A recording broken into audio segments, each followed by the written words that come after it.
Y gracias por permitirme comentarle un poco a la ciudadanía qué es lo que está sucediendo en este momento respecto al incremento del impuesto a valor agregado, con el propósito de que podamos sacar conclusiones reales. El día de ayer vivimos una vez más, yo diría casi un circo, doctor, un circo en donde la gente, los legisladores, realizaron discursos netamente populistas, aún a sabiendas de conocer las consecuencias de una aprobación o de una negativa de, en este caso, el proyecto de ley. Y ya sucedió con nosotros en su momento, en el año 2021, recordará usted, con el proyecto de ley de desarrollo económico, en donde una bancada procedió a retirarse de la sesión, el voto quedó como abstención y por ende la ley de desarrollo económico pasó por el expresamente mandato de la ley.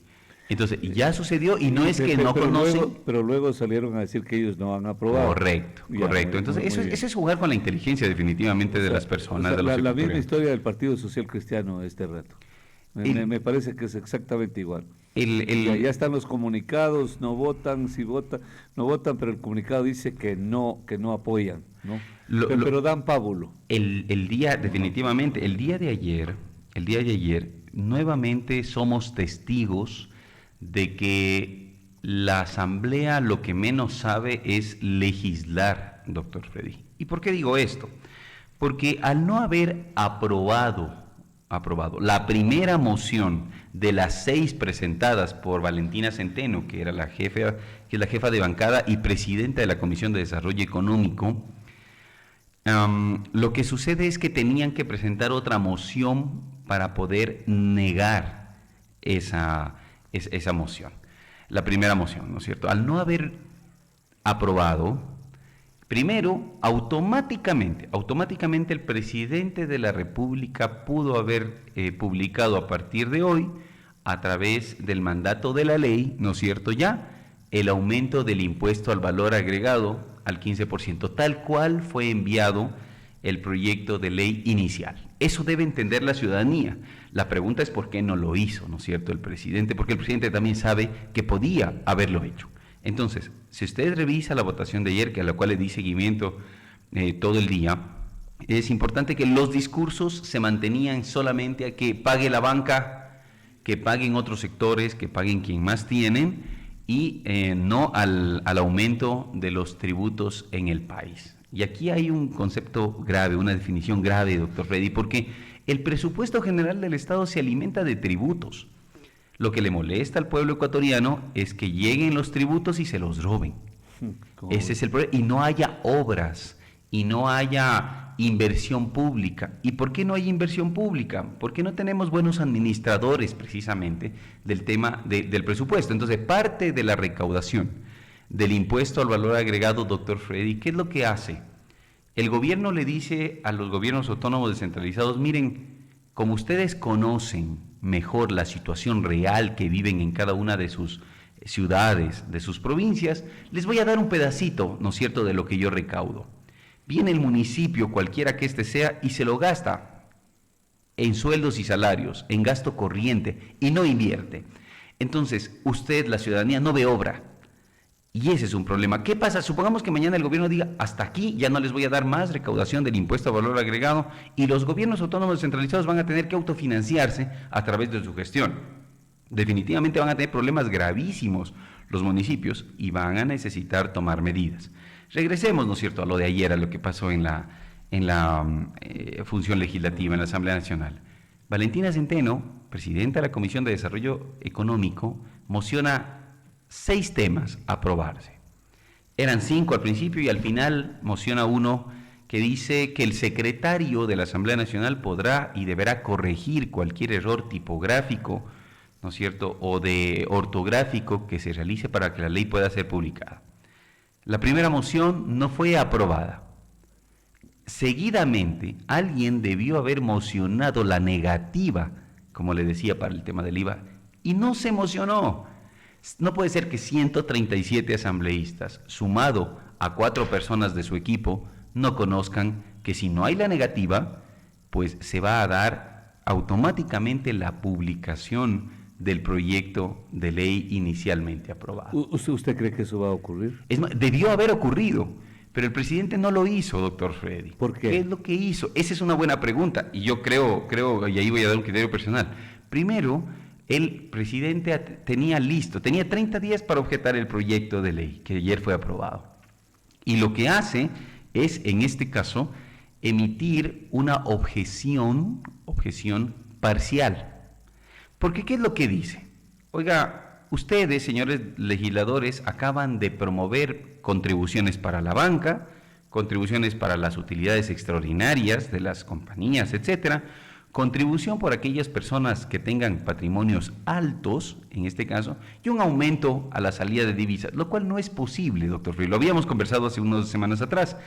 La función legislativa no puede crear, modificar o extinguir tributos. No es posible. Es una facultad exclusiva del presidente de la República, que es colegislador, si bien es cierto, y es por eso que realiza una objeción parcial.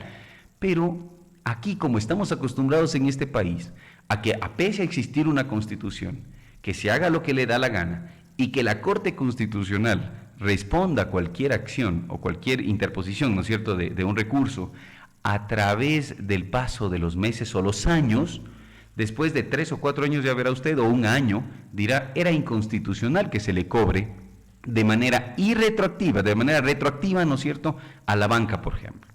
Cuando la banca ya dio alguna muestra y dijo, yo quiero pagar, pero entienda bien que si usted me quita 628 millones de dólares de utilidades que yo debo reinvertir para, como consecuencia de eso, poder entregar créditos a la ciudadanía, porque ese es mi trabajo, el negocio. No lo voy a poder hacer, doctor Freddy, claro. Pero eso no entiende la gente. Entonces, ayer se vivió un discurso netamente político, populista y demagógico en lo absoluto, en donde la gente sostenía, inclusive escuché a un legislador que decía en algún momento, lo que pasa es que algunos no nacimos en cuna de oro, decía, y otro legislador le decía... Ese es populismo. Claro, y otro legislador le decía, no nacieron en cuna de oro, pero en cambio ahora que ya tienen una, les encanta dormir en una cuna de oro.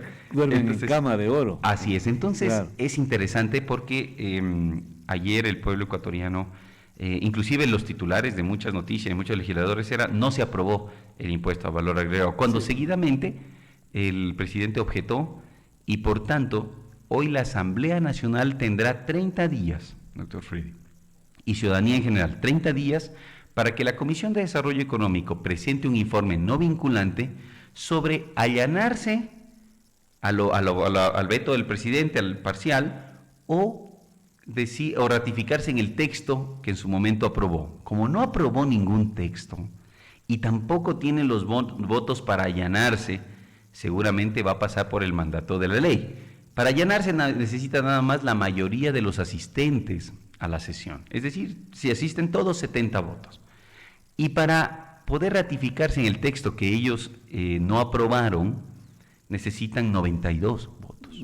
Y sabemos usted y yo que no los tienen. Imposible. Doctor Freddy, no los tiene. Por tanto, ayer la inacción también es culpa, pues, doctor Freddy. Entonces los asambleístas ayer, pese a que muchos no aprobaron el aumento del impuesto a valor agregado, saben que pasará por el mandato de la ley. Pero es una tomadura de pelo. Por supuesto. Al final. A la larga sí, porque le mienten al pueblo ecuatoriano. Exactamente. Lo que debieron haber hecho ayer es no perder tanto tiempo y por último, si sabían que iba a suceder eso, aprobar. O sea, pelee el buen combate, como decía. Niégalo o admítelo, acéptalo, apruébalo.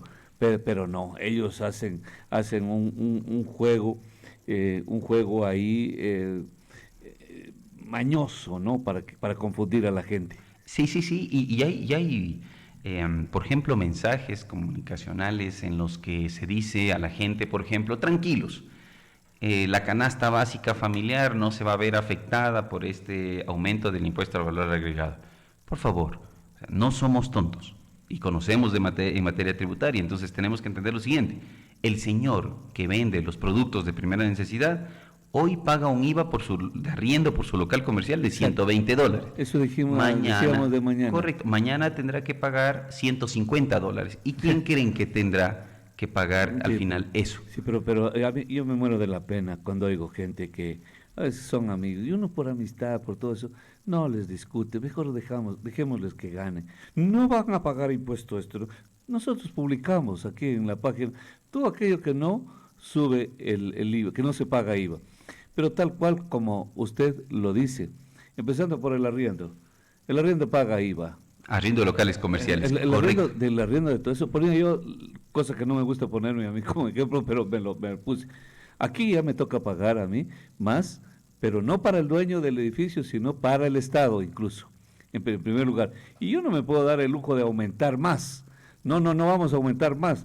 No que la gente, entonces empieza a disminuirse el nivel de vida de la gente, a encarecerse todo. Y eso es lo que la gente... Los combustibles, eso sí encarecen todo. Porque tenemos mala educación tributaria, mala formación. No nos han enseñado de cómo funciona. ¿Por qué? Porque escuchamos al maniqueísmo político, a la demagogia política, a la obsecuencia política. Les escuchamos y ellos son los que nos instruyen, ellos son los que nos capacitan, ellos son los que dicen la verdad. Necesitamos información técnica incluso en este caso, doctor Maldonado. Absolutamente. Y hacer corridas financieras de cuál va a ser el impacto de que tengamos una contribución, por ejemplo, a la banca. Porque no es tan sencillo decirle cobrémosle a la banca y la banca mañana, bueno, va a tener una retracción. Ya tienen cargas. Por supuesto. La banca, por cada depósito que usted hace, hay que depositarle al banco central. Ellos depositan un porcentaje. Así es. Y si hay un retraso en el pago,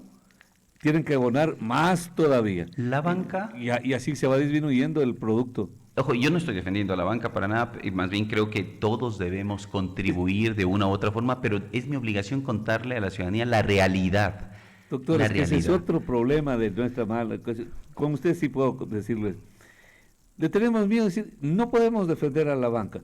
Doctor, la banca no es un monstruo, no es un lobo estepario, no es nada. La banca es cada una de las personas que van y ponen su sueldito, su cosa ahí, sus centavos, sus ahorros, sus precios. Esa es la banca a la final. Absolutamente. Y se le lleva el Estado y le lleva. Cuanto más le lleve el Estado, más nos toca pagar a nosotros intereses. Pero nos han metido también el cuento que la banca es el cuco y que hay que odiarla a la banca. Entonces, muy bien, la banca dice, cierro, hermano, me cojo mis 4 maletas y me largo ya.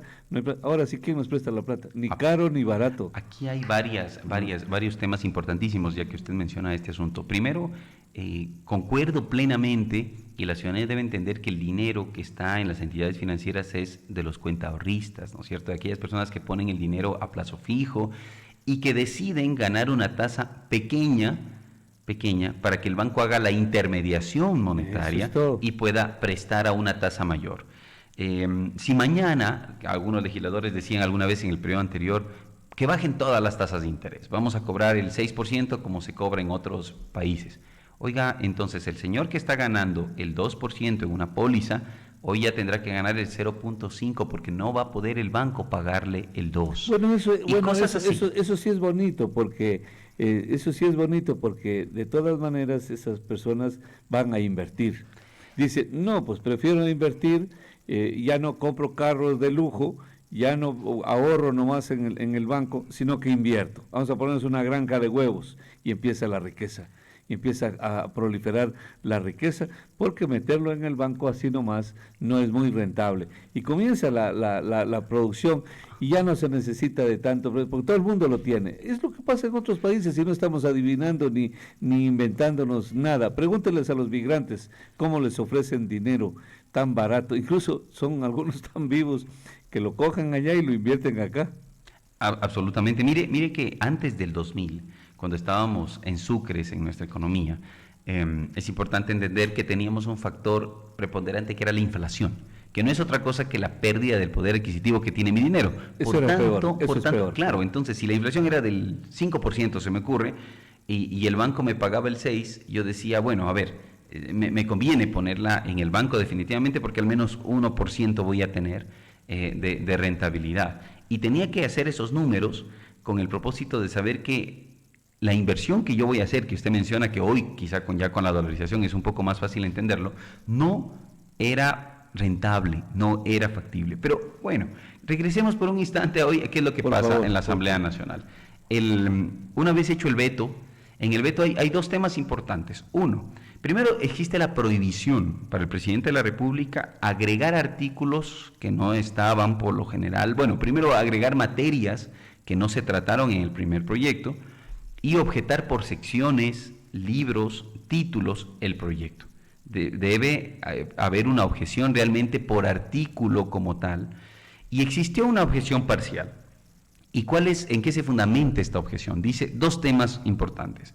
A partir del artículo 55 de la Ley de Régimen Tributario Interno, agréguese el siguiente: los materiales de construcción tendrán una tarifa del 5% del impuesto al valor agregado.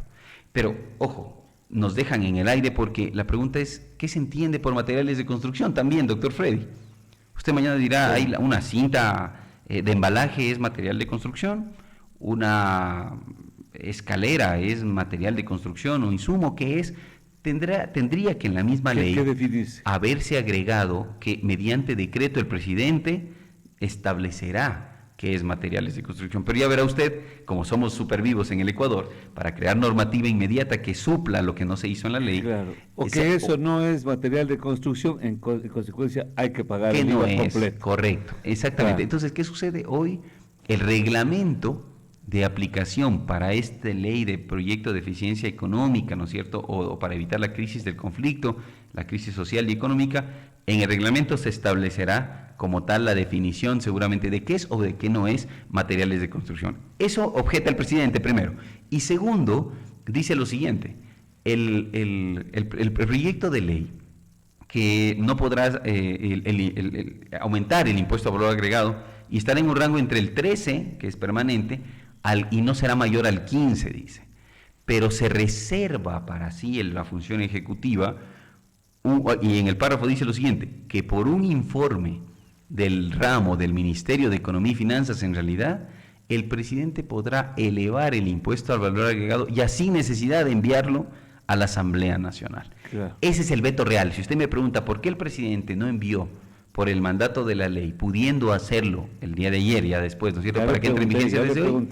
Correcto, ¿por qué es por este tema precisamente, porque poder agregar y reservarse para sí la facultad de poder aumentar el impuesto al valor agregado hasta el 15% en el momento en el que lo considere pertinente, para no tener que estarle preguntando a la Asamblea Nacional otra vez y se dé este circo que se dio el día de ayer, en donde, insisto, solamente primó el discurso populista diciendo nosotros no apoyamos el aumento de impuestos, pero nadie emocionó la negativa, que no puede existir una negativa tácita, tampoco no hay, de acuerdo a la Ley Orgánica y la Función Legislativa, del texto presentado por el presidente de la República.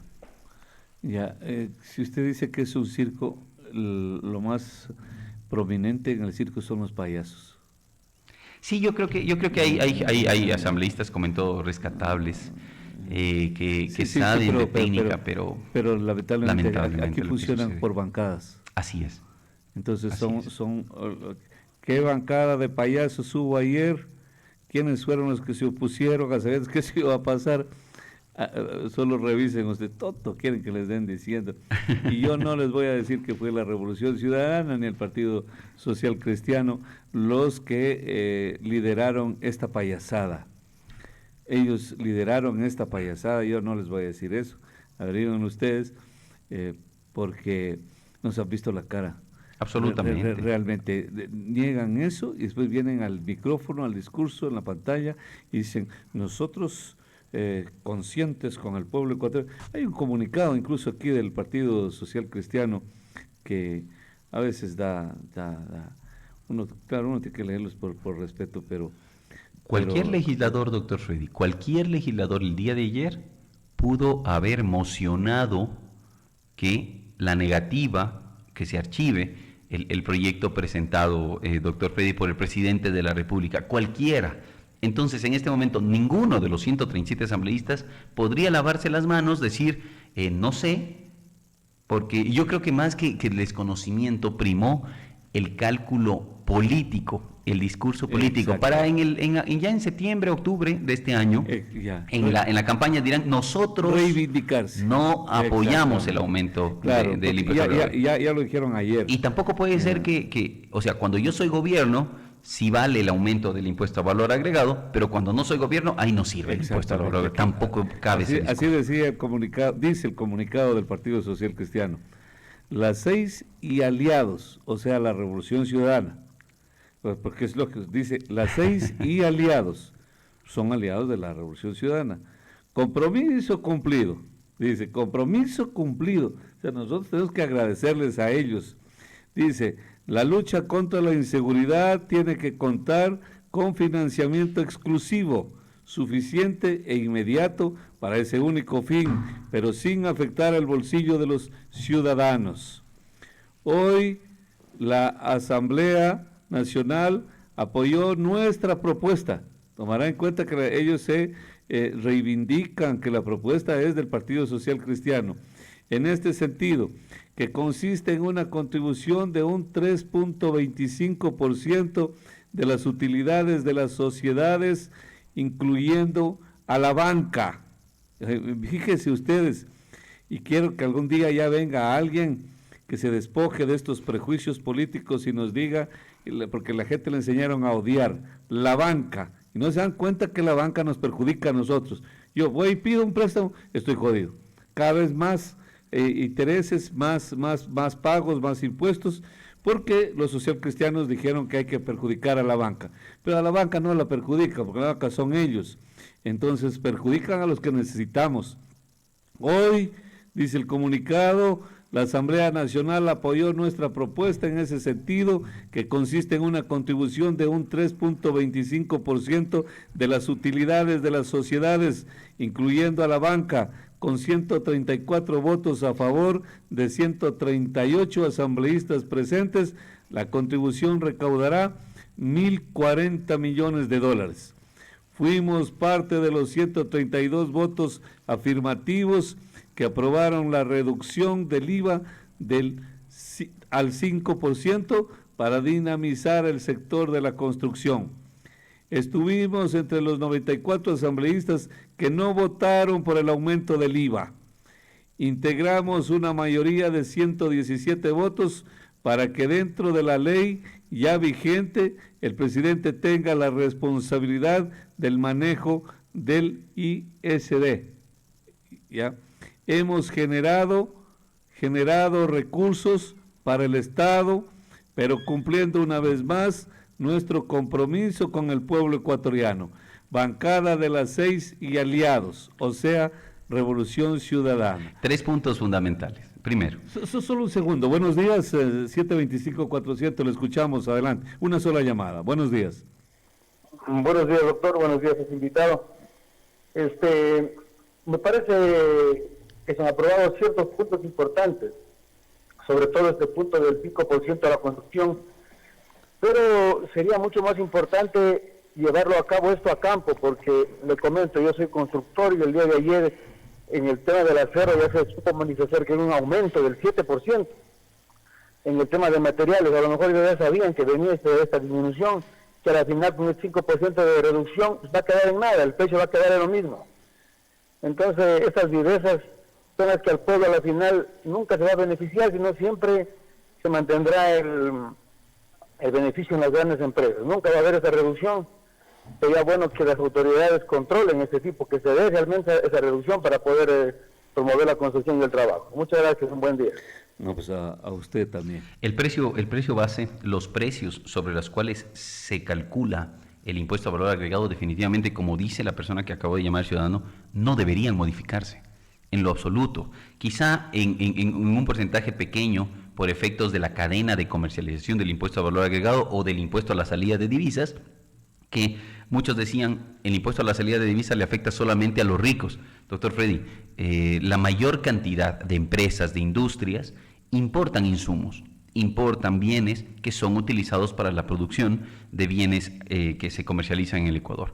Entonces, esto no debe suceder. Yo creo que ahí las entidades de control efectivamente deben dar seguimiento a este tema, más aún en una economía dolarizada como la que tenemos. Segundo, crea un precedente ayer nefasto para la legislación en el Ecuador, el hecho de que se acepte que la función legislativa, que legisladores puedan sugerir la creación de una contribución, de un tributo, de un impuesto, de una tasa, como quiera que le deseen llamar. Es un precedente nefasto porque cada vez que un presidente de la República presente un proyecto económico urgente, los asambleístas tendrán la discreción de decir, entonces cobrémosle mañana, ¿no es cierto?, un tributo solo a los periodistas. Porque yo creo que eso está bien. Y en sí, sin un análisis técnico, sin un análisis razonado de efectivamente qué es lo que debe suceder en la legislación. Y finalmente, si yo genero inseguridad jurídica para este sector, que tanto decimos, oiga, que venga la banca extranjera. Perdóneme, ¿qué banca extranjera va a venir si saben que mañana le van a introducir un tributo del 3% hasta el 25%, dependiendo de sus utilidades, que no estaba planificado? Entonces, oiga, no nos quejemos, porque mañana decimos, que venga la banca extranjera para que nos dé menos tasas de interés. No va a venir la banca extranjera porque no tenemos seguridad jurídica, doctor. Doctor, ni internamente. Ni internamente. Mire, cuando yo tenía amigos que tienen su platita, y decían, hermano, yo casi estoy listo. Si gana el correísmo, yo literalmente mañana yo me voy al exterior. Estaban preparados para irse a Miami, ¿no? Casi la mayoría, de amigos míos, pero eso es de la vida real. Entonces, muy bien, pues gana Novoa, posiblemente no se van, ya no, ¿sabes qué? Desarman nomás las maletas, ya deshaz las maletas, ya está bien, no se van. Pero lo siguen castigando al inversionista, al empresario. Se llama inseguridad jurídica, lo que usted ha dicho, no hay estímulos, solo hay castigos. Entonces, ¿qué ser humano va a emprender? No, hermano, me voy de aquí del Ecuador, pongo aquí en el Perú nomás. Me voy al Perú, me voy a Colombia, me voy a Miami, pero yo de aquí del Ecuador. Fíjese, solo le voy a poner un ejemplo y me voy a ganar un café con esto. Tiempos que no me he ganado un café. Claro que sí. Solo le voy a poner este ejemplo. Hay el impuesto manchino, que lo llaman ahora en Loja. Hay gente que prefiere ir a la provincia de Zamora a matricular sus vehículos con tal de no pagar el impuesto manchino. Está ganado el café. Está ganado el café. Hay gente que hace eso. Absolutamente. Aunque ustedes no lo crean. Dice, no, mejor me voy a hacer. Claro que hay gente que lo paga y tiene que pagarlo, ahí hay civismo, es cierto, porque es una cosa que nosotros deberíamos apoyar, porque es las carreteras, ya dinero no va a venir como antes. Entonces, sí, pero el asunto es que nos van a esquilmar tanto que ya no hay por dónde sacarle plata al pueblo. Entonces, cada quien va cerrando. ¿Se acuerda usted de la pandemia? ¿Cómo no? En la pandemia, doctor, la gente cerraba sus negocios y lo ponía en su casa. Y lo anunciaba por las redes sociales, decía, ahora estoy acá, venga, ¿qué evitaban? Evitaban el arriendo. Y empezaron los edificios a quedar desguarnecidos, ¿no? Mano de obra menor también, ¿no? Obviamente, entonces, claro, y esas personas iban a su casa y despedían a los empleados. Pues desde mi casa nomás, hermano, yo, mis hijos, ahí me las arreglo, ya no podemos más. No podemos más, no se vende, no hay negocio. Es exactamente lo que hace un gobierno impuestero. Este país es impuestero. Usted hubiese oído lo que dijo el concejal que le antecedió a usted. ¿Cómo saquean el cuerpo de bomberos? ¿Cuánto dinero entra? ¿Cómo pagamos nosotros? Le decía que yo personalmente pago como 6 medidores por este trabajo. Cerros, estudios, a las personas que me alquilan el terreno. 6 medidores. A los 6 les pago alumbrado público para el municipio, cuerpo de bomberos y pago todo. Concluyo. ¿Qué le parece? Concluyo y encima que realmente, suban el IVA. Realmente los comerciantes, realmente los emprendedores necesitan esta motivación para poder iniciar sus actividades y que no la motivación sea para aquellas empresas enormes, ¿no es cierto? Mineras, energéticas, de cualquier tipo, industrias que normalmente a veces son amigos del gobierno de turno, que es un problema. Así que, doctor Freddy, estoy completamente seguro que el proyecto de ley ahora del impuesto al valor agregado pasará por el mandato expreso de la ley y tendremos a partir de abril un IVA del 13%. Muy bien. ¿Quiere recordarnos cómo votaron los asambleístas de Loja? Los asambleístas de Loja, bueno, en el caso de la Revolución Ciudadana, votó en contra, obviamente en contra, y todos los demás votaron a favor. Claro. Rafael Dávila, a favor de que se aumente el IVA. ADN. Bueno, y construye, ¿no? Yo al de ADN sí no es por nada, yo él sí lo libero. Porque usted fue asambleísta de gobierno. es difícil que un asambleísta de gobierno pueda emanciparse, ir en contra. Ir en contra de las políticas del gobierno. Créanme que ahí sin ninguna demagogia, yo sí lo libero. Al asambleísta lo liberamos totalmente al asambleísta de gobierno, porque es obvio, pues tiene que ir con la línea del gobierno, hasta ahí se entiende, es de casa, pues, ¿no? Pero los otros, imagínense, el otro vota por amague y los otros no tuvieron esa, o sea, el asambleísta Tapia y el asambleísta Dávila votaron a favor de que se incremente el nivel de vida de la gente. Entonces usted va a preguntarles a ellos cómo ganan la vida, de dónde saca Dávila, si en su vida se ha ganado $1 afuera, cómo hace, cómo amasó tanta fortuna, ¿no? ¿De dónde la saca? ¿Qué le va a importar que le suban 2-3% del IVA? Entonces son cosas así, ¿no? Entonces eso es lo que tenemos que... Entonces vienen aquí y nos hablan los políticos que nunca en su vida han trabajado y no se han ganado $1 con el sudor de su frente en la empresa privada. Entonces vienen, nos hablan y nosotros, no es que nosotros tenemos que apoyar, sí, pero pregúntenles en qué ha trabajado en la vida privada. ¿Se ganaron un centavo partido por la mitad? No, hermano. Entonces no hables. Hay que tener por lo menos un poco de vergüenza. Que hablen los que tienen autoridad para hablar. Ya mismo vienen los que tienen autoridad para hablar a propósito en la siguiente entrevista. Gracias, asambleísta. Un abrazo a las órdenes. Gracias, ex asambleísta. Que le vaya bien.